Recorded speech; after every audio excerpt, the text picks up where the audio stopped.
안녕하세요, 팀TV입니다.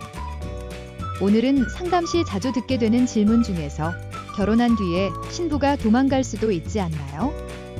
라는 내용에 대해서 말해볼까 하는데요.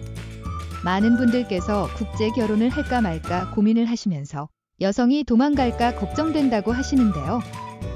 이런 현상이 나오는 이유는 잘 살고 있는 다문화 가정은 이슈화되지 않기 때문이죠. 자극적인 내용들이 이슈화하기도 쉽고 관심을 끌기에도 좋기 때문에 자주 다뤄지고 그로 인해서 많은 분들이 아주 적은 일부의 케이스가 마치 전체인 것처럼 인식하게 된 것입니다.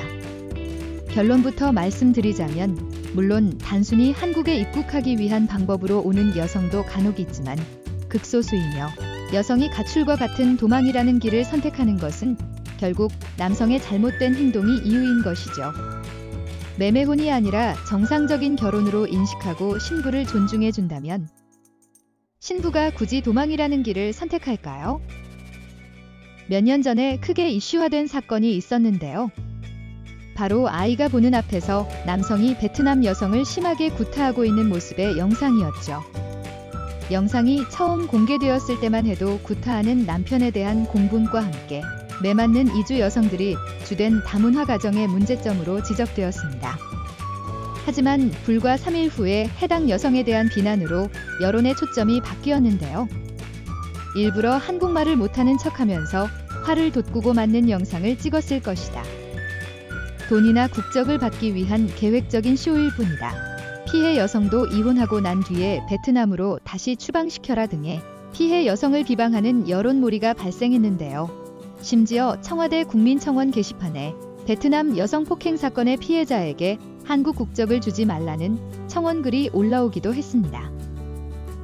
이렇게 사건의 본질이 흐려지게 된 계기는 한 보도 내용 때문이었는데요. 폭행 남성과 피해 여성이 부부가 아닌 내연 관계였다는 것입니다. 해당 지방경찰청에 따르면 폭행 남성은 피해 여성과의 결혼이 세 번째 결혼이었으며 두 사람은 5년 전에 만나 교제를 시작했지만 아직 남성은 두 번째 부인과 이혼하지 않은 상태였다는데요. 해당 남성의 전 부인이라 말하는 여성이 피해 여성을 저격하는 글을 올리면서 그 파장이 시작됐고 걷잡을 수 없이 일파만파 퍼져나가게 된 것입니다. 하지만 이 사건의 본질은 결혼이나 불륜이 아닌 폭행인데요.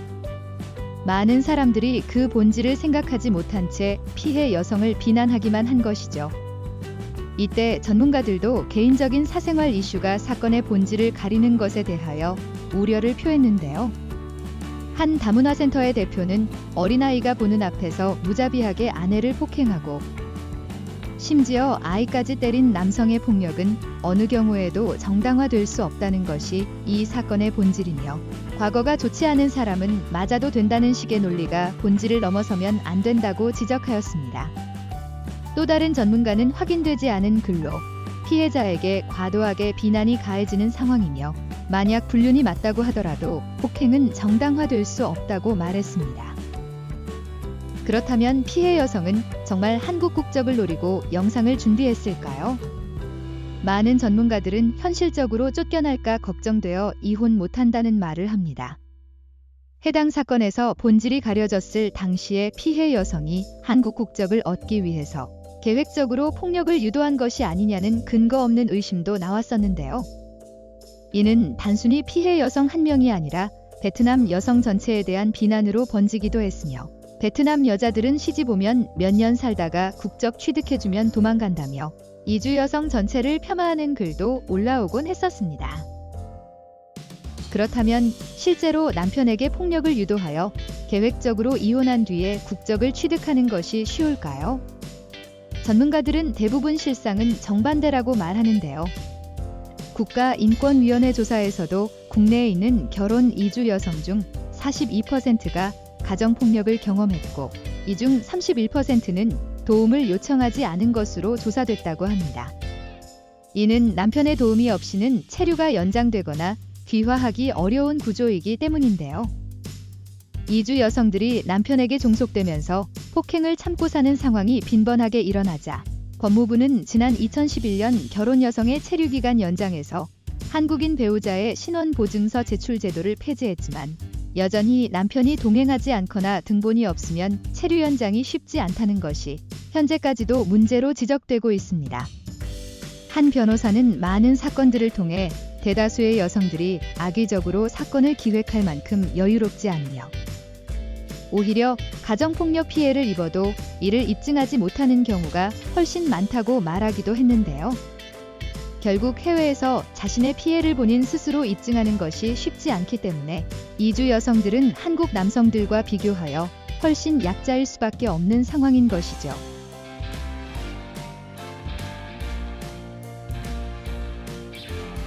물론 모든 이주 여성들이 항상 피해자인 것은 아닌데요. 실제로 단순 입국만을 위하여 결혼을 하는 여성들도 있기 때문이죠. 하지만 이러한 경우에는 여성이 한국에 입국하기 전까지의 과정에서 대부분 확인이 되기 때문에 실제 여성이 한국에 입국한 뒤에 남편의 잘못이 없어도 도망가는 경우는 극소수에 불과합니다. 또한 나이 차이가 많이 날수록 악의적인 목적으로 접근한 여성일 확률도 존재하는데요.